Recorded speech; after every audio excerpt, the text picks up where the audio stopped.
Okay, yes, back to the problem.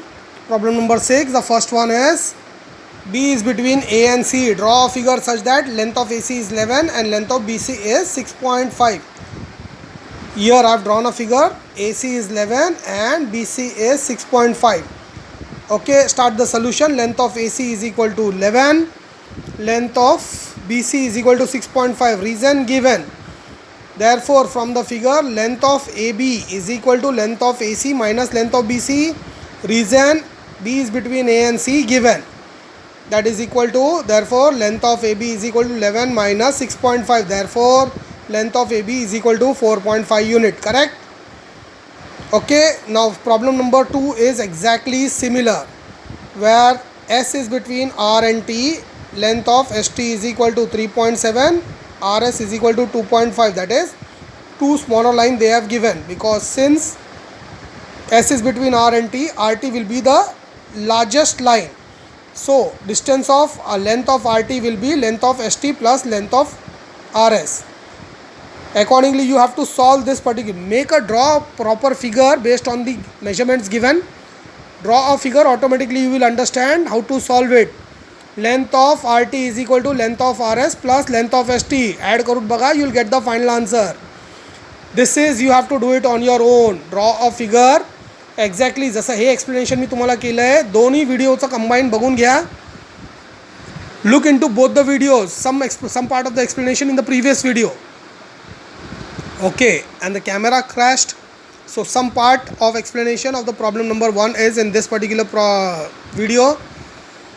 Refer both the explanation and you can solve the problem number 2. Okay, similar is problem number 3, but I'll solve it for you because there the measurements are given in irrational number. Okay, if y is between x and z and length of xz is equal to 3 root 7 and length of xy is equal to root 7, find length of yz. You need not worry about the diagram. Figure is going to be only going to be a, what you can say, just a diagrammatic representation. Okay, you are not supposed to plot the distance exactly root 7. Root 7 चा distance तुम्हाला scale वर मिळणारच नाही. So don't get confused. Just make a figure based on the statement given for betweenness. A line xz such that y is between x and z.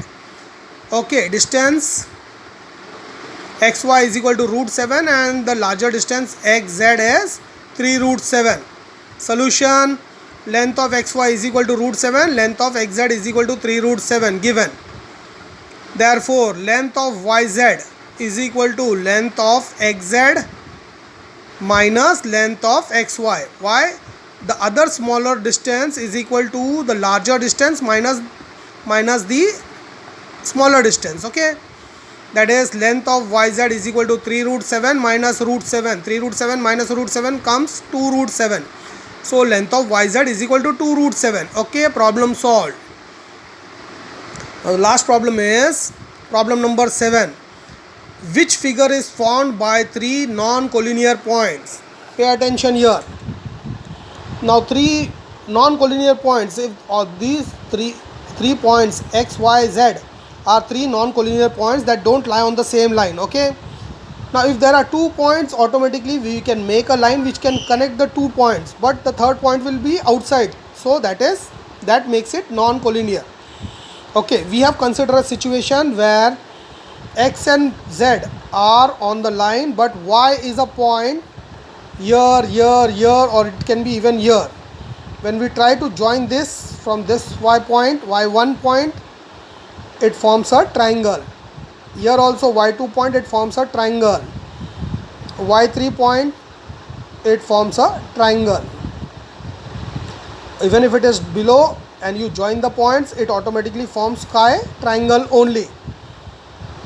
Okay, so first figure, second figure and third figure, fourth figure, all the 4 figures, if you view it one by one, ignoring the background other figures, you will find that the lines are joined and the points are forming only a triangle. Therefore, your answer is a triangle is formed. you have to write the answer in the question form itself. Which figure is formed by 3 non-collinear points? A triangle is formed by 3 non-collinear points. That is going to be your precise answer. Okay. चला next अजून solve करायचं आहे. That all be solving today and the videos will be put forward to you tomorrow. Okay, tomorrow we will be completing practice set 1.1 and also 1.2. We'll try to finish 1.1, 1.2 and 1.3 also tomorrow. There are going to be more number of videos and more number of explanation कारण आपल्याला दोन practice set complete करायचे. If we complete practice set 1.2 and 1.3, the lesson will be over. Then we have to solve only the problem set 1 and lesson over.